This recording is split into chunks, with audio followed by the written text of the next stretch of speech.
So we're going to start off our pod a little bit different tonight because when we're recording this, we are about a little over 2 days removed from the assassination of Charlie Kirk. And it's tough to put into words how affected I have felt because of this.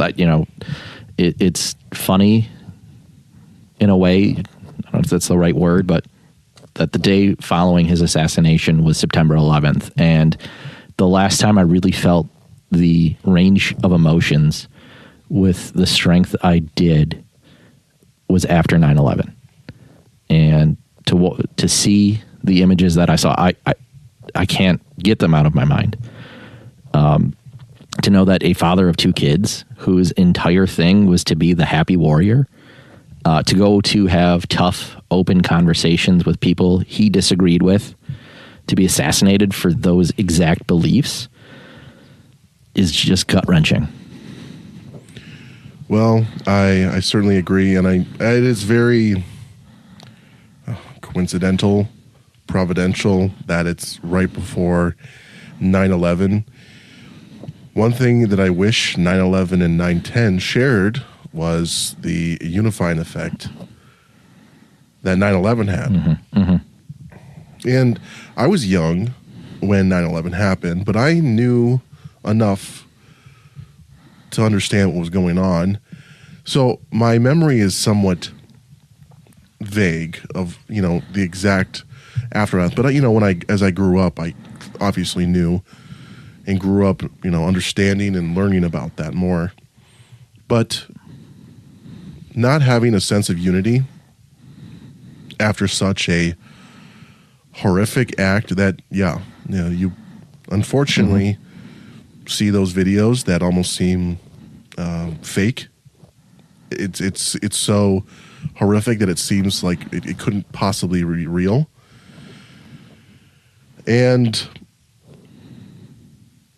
you're wondering, why is half the country, and I don't want to say half the country really, but it seems like there is a not insignificant amount of people I went to high school with, people that are good people that I've known that can't bring themselves to just admit that there was something wrong done and not couch it in, well, he thought this, or, well, what about this? And, just, it's been 2 days. You want to have a debate about politics? I'm more than happy to do that. But if we immediately are jumping from a horrific death to, well, he thought this about this person, we can't have a country. We can't have a functional country when a not insignificant amount of people are cheering on a death, dancing on a grave, and if they aren't doing that, they're willfully complicit with the others that are doing it. Like, good on those, especially good on those in the middle and on the left. There's been some, not a ton, but there have been some Democrats that have been, guys, check yourself. If you have any amount of reaction that is besides a family man being murdered in cold blood, you need to check yourself and search your own heart, because something's wrong. Mm-hmm.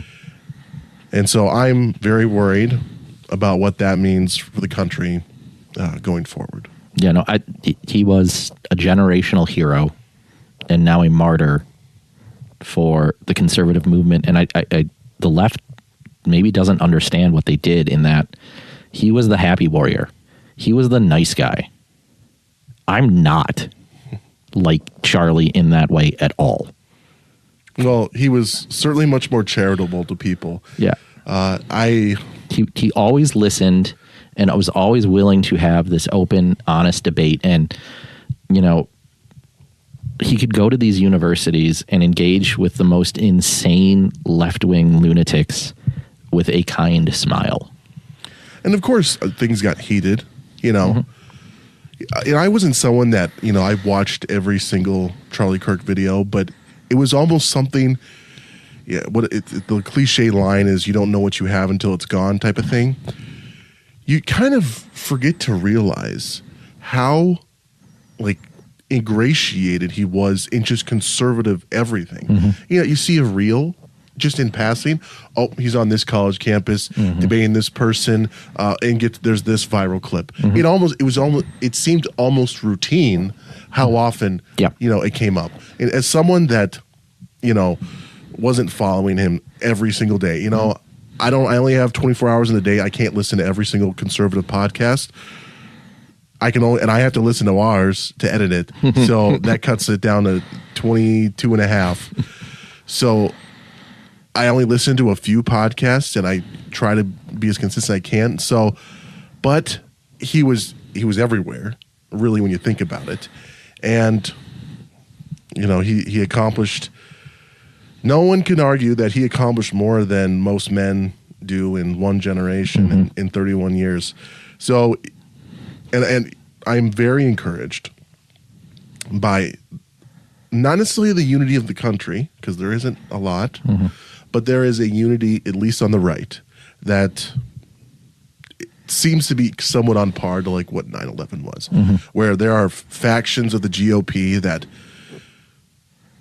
are talking, or not necessarily, they're putting their differences aside. I know it's Twitter, I know it's online, but the amount of people I've seen online say, you know what, I made fun of Charlie. I thought he was a dork, or I thought, oh, what is he do? He's being stupid. What is he doing? And now I realize that I'll never be the man that he ever was. And the amount of self-reflection some people are having doesn't just happen, naturally. I would catch this the same way. Reels on Instagram or X or Facebook when I pop through and see him debating on a campus. And my main thought with that is how I could never do that. I couldn't keep my cool. I couldn't smile through it like he did. And he had an understanding of both, not just conservative politics or the conservative opinion, but the gospel and of Jesus Christ, that he would go out and preach, if you will, in a way that we're called to do as Christians, but I can't do even on my best day. Well, and I heard Glenn Beck talking about this before we started the episode. He was saying, now, do I think it's a bit of a stretch? He was trying to say that Charlie Kirk should be remembered as a civil rights hero. Which, I get what he's trying to say, but I get what he's trying to say, that Charlie Kirk is bigger than just a conservative commentator, even a conservative activist. I mean, I think in the last, he was always like this, but since 2020, he is, obviously taken a very hard approach to the faith angle, ingratiating that and just seamlessly interweaving his faith in politics together to a point that it seems almost indistinguishable, which I think is the point. And, a lot of people are looking at it and saying, wow, what an example that he set. I wish I hope and I pray that I could live up to that as well. And you mentioned that Charlie goes on these campuses and you wouldn't be able to do it. It is somewhat odd because I somewhat have a same desire. I've always been fascinated with talking with people, even those I disagree with. And I'm not, the thing is, I'm not as charitable as Charlie is. So I don't know if I could actually do it. But I enjoy talking to lefties. I really do. I don't have many lefty friends. I went to conservative schools, so it's just how it shook out. But I do enjoy doing that, and I don't know. I don't know what the future holds, but maybe, it's hard not to be at least a little inspired by what Charlie's done, and obviously, telling people to do the same, likewise. I was heartened being on Facebook and especially over the past couple of days. And I know that sounds a weird thing to say, but the amount of people who I didn't know their politics who would come out and support him was tremendous. No, but I remember talking over the past day or so with some high school and college aged kids that I just happened to run into and happened to casually mention it, and the profound effect that his death had on them is heartening for the future. Yep. That the kids are going to be all right because they had this guy, and hopefully we all be a bit more like him. Well, you know, it's interesting. When I was coming up in college, you know, Ben Shapiro was really popping off. And Ben Shapiro was doing the college tours. And I did watch Charlie too, but Ben Shapiro was kind of like, at least for me, he was the first one. But Charlie was, you know, right there. I mean, it was like 2018 for me, 2017-ish. You know, right in the middle of the midterms when the Dems were at their strength. But, you know, Charlie was right there as well and was still a big influence. I mean, we're similar age, so it's kind of hard not to see the similarities at least. He certainly has done a lot more than I have. Granted, I may have started a lot later than he did. I mean, he started at what? 17. 17? And here I am over twice that. I mean, at 17, what was I doing? I was... I don't even want to talk about that. I was, you know, going to homecoming, dressing up for the theme days, you know, I didn't even know anything about politics. That was like, I mean, that was during the Obama years. I knew Obama was the president. I knew I didn't like him. I didn't know why I didn't like him.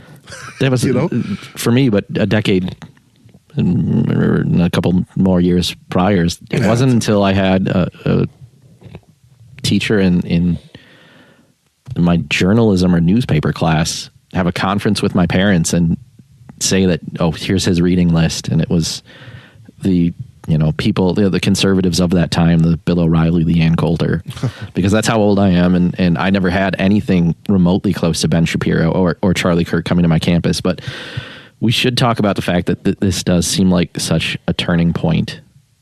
No pun intended. For the country to see the way high school and college kids are reacting to this in a positive way.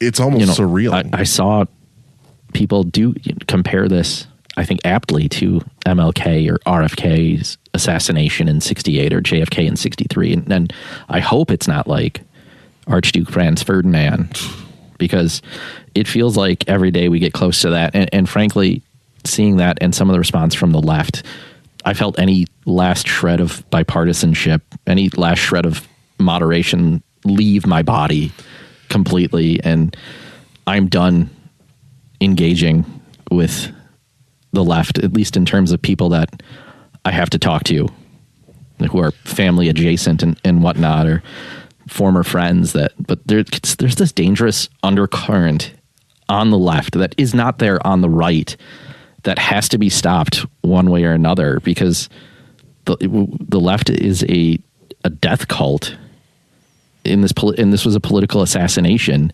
because there's a generation of kids who have been conditioned and brainwashed into believing that as a white man they're less than, and abortion is murder, and that, you know, abortion isn't murder, and you know, maybe you're a girl and you need to explore that, and you know, then that reinforced behavior and all of that going on, and you know, again, to have a former president go on and say that white supremacy is the biggest threat to American democracy or to the American way of life is just such a lie. But you know, if you're someone on that side and you hear the rhetoric of the left come out and say that we're at a war, and you know, you hear people going to town halls with leftist members of Congress and the Senate saying, you need to fight harder, you need to be willing to take a bullet. Like, when you hear that kind of rhetoric ginned up from the left, and this goes back to even when I was in high school and whatnot, is like, when the left says they're at war with their opponent, and your opponent, or they're mega trolls or Nazis or fascists, it dehumanizes them and creates this permission structure to allow them to do what they're doing. Well, and it's sickening and it's disgusting, and it's not going to get better, again, because they took out the nice guy. people after Charlie aren't going to be the nice guy. They aren't going to be the happy warriors. They are going to use that same rhetoric, and it's tragically, it's probably going to get worse. Well, I really hope it doesn't get worse. But if it will get worse if things aren't done about it. You know, the left thinks that speech is violence, so they can use violence against speech. They equate the two. Exactly. And that is terrifying. You know, that we are there where, yes, I mean, they've been saying it for years, you know, and it's as someone, you know, growing up, when you would hear the left say that, oh, that speech is violence, like, you kind of, what are you talking about? Like, it doesn't even make sense. 20 years ago, that shouldn't have made sense, and it probably didn't make sense. But now, it is very poignant now, and I would highly encourage, because I feel like a lot of Democrats, and I'm not trying to paint with broad strokes here, but there are a lot of Democrats who say that. And I know that they say it almost hyperbolically, but you have to realize that, especially this new generation that has been completely radicalized by online culture, evident in Charlie's shooter, you know, they are believing this and taking it to heart.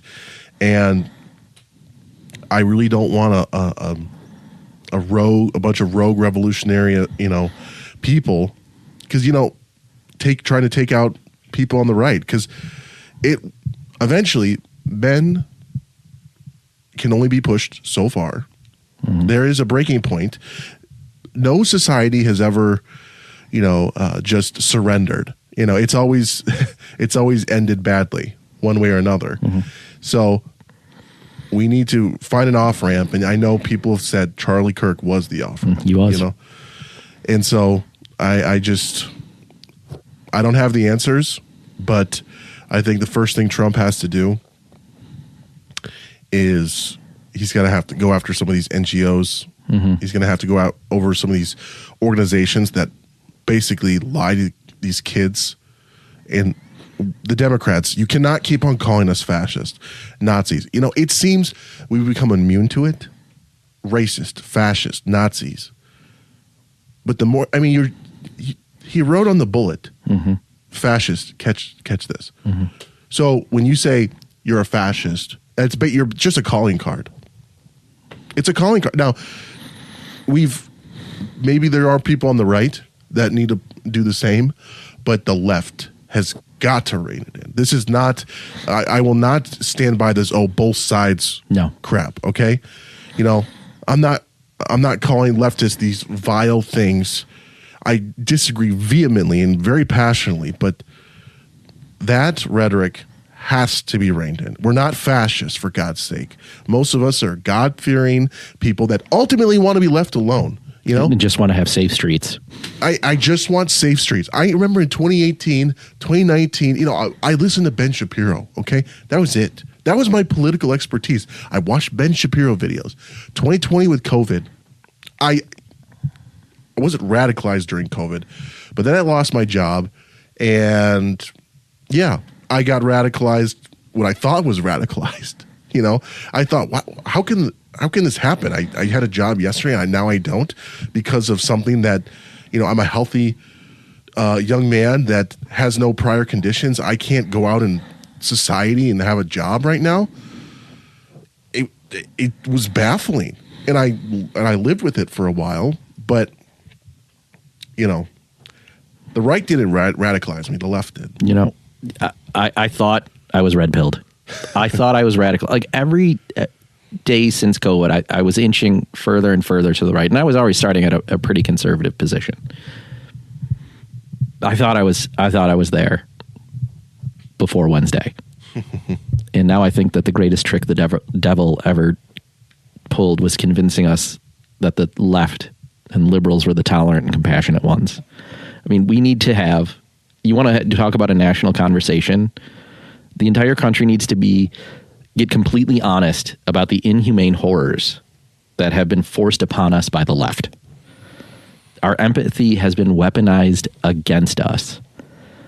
And there's a mental health disease within liberalism, and the That's a people fact. on TikTok and Blue Sky are demonic. And I know I am othering them the same way they've called us fascists, but look, there's been no violence on the right. No cities have burned. Yeah. No one's boarding up. I haven't looted a Foot Locker because of Charlie Kirk's death. No. What have you seen? Praying, Yeah. vigils, There's vigils. We're going to, calls for unity. I would like to get to one this Justice. weekend. As we're recording this on Friday, there's going to be ones this weekend. There's going to be one next week. Just, people spontaneously doing it. This wasn't organized by Turning Point. This isn't organized by the county party. These vigils are, people just posting on Facebook, let's get together sort of things. And, what's sad is like, if they can come for Charlie, they can come for any one of us now. That is the scariest thing, in my opinion. I am not in the business of letting leftists have an inch, let alone let them know that we're scared of them. Yeah, I have this internal struggle as a Christian to want to have a righteous anger at something, but also realize that each person is an image bearer of God. And that is really tough. Justice can still come and justice can still be swift, but they're still image bearers of God. And I struggle mightily, and especially this week where so much horrible evil has been on full display. A spiritual battle that has always been there has come to the forefront in a way that some atheist, godless, heathen leftist doesn't understand, but I hope to God that they find God and realize where we're at. But I struggle mightily with trying to, what is the proper balance of true justice and, not hate, not being given over to blind vengeance. Because it's really easy, when it happened, shock, awe. Mm-hmm. When he died, just, deep sadness, obviously. And anger. But it quickly, I was only sad for a little bit, and it just immediately went into a vitriolic anger that, I never really felt before. And then, since the shooter has been caught, it's been much more, I don't want to say at peace, because it's not. I don't really know how to feel totally yet. But it's been a little bit more calm, and at least trying to balance my emotions of anger, justice, vitriol. Like, I'm trying to, it's really tough, and I don't blame people, which is why, I'm glad the right is turning to God, turning to the Bible. The spontaneous church services that I'm seeing, even I saw the Journal Sentinel article, Journal Sentinel reporter said there was a church in West Dallas that had a spontaneous service for those. And I mean, it wasn't super well attended, but it was there. It happened. Friday. It happened. Yeah, it's a Friday. And, as much as Charlie would have loved this to be a political turning point in America's history, if this is a religious turning point, he would have loved it even more. The one comment I saw was how he was asked how he wanted to be remembered. And it was about faith. Yeah. It wasn't about politics. It wasn't about the conservative movement. And that was secondary. Yeah. And, ultimately, MAGA, this moment in conservative politics is just a moment. Mm-hmm. How do you turn a moment into a movement? Well, how do you turn a moment into a sustainable movement? Well, I think you have to look to the only institution that has, outlasted everything else, which is the church. And without revival, I think America is gone. But I do think, yes, the silver lining in all of this is the amount of young people that will be the torchbearers for the next 50 years. They got a wake-up call, and I just hope it's sustainable. This is the flash in the pan, but we have to make it sustainable. Ari Fleischer, who was W. Bush comms guy, in his, I think, early days, said that colleges should create a Charlie Kirk lecture series. But the fact is, I know none of them have the balls to do anything like that. So I'll just say that may the entire generation of college-aged kids right now be red-pilled. And may the Democratic Party never win a national election again because of it. All he wanted to do was talk to people. All he wanted to do was talk to people on the left, and they fucking shot him. He was the nice one. The people after him won't be. Did you see the interview on CNN that the guy that Charlie was debating? Did you see that? I saw the clip. I wasn't necessarily ready to watch it. Well, so this dude's life has probably changed forever too. Mm-hmm. So he was debating him about the trans rights and everything. Mm-hmm. And right before he shot him, he was going to make the point that, well, it's because the left is peaceful. Mm-hmm. That was going to be his whole point. And, you know, you could see him doing this interview and he's just like, well, that only works if we're actually peaceful. Yeah. So even this guy who was arguing for, you know, about trans issues, in the moment, you know, it's almost it's not coincidental. It's not that he's having free open dialogue with someone about a very tough issue, talking about the violence, about how the left is peaceful, and of course, well, based off of the bullet casings and the anecdotal evidence that we have coming in from different sources, he was definitely a leftist. They are who they thought they were. And they want you dead, which is unfortunate. I don't know how you share a country with that, which is why I am very much in favor. You know, some happiness is the fact that we have seen for 2 days people losing their jobs and realizing that you have free speech, but just because you have free speech does not mean that those ideas are worth hearing. Okay, you can say them. I support your ability to say it, but it doesn't mean it should be popular. You know, free speech, but not consequence free. Yeah, true. And I am heartened, like you are, and that I have read the words like, we have investigated that situation and that associate or that employee is no longer with their company. The amount of times I've read that over the past day is beautiful. It's been a little, and I don't necessarily relish in someone losing their livelihood, but I relish in evil being curbed. And I don't think if any Democrat gets mad at that statement that someone loses their job because they were dancing on the grave of an innocent family man, you need to check yourself, because that we cannot have that in polite society. You know, the reason we get to live in the beautiful country of America is because we agreed there are some things we just don't do to each other. And if a significant amount of the country thinks that killing innocent people for their politics, we are way more gone than I thought. So we need to curb that real quick, which is why the left, the right doesn't like cancel culture. What are they doing now? This is righteous cancel culture.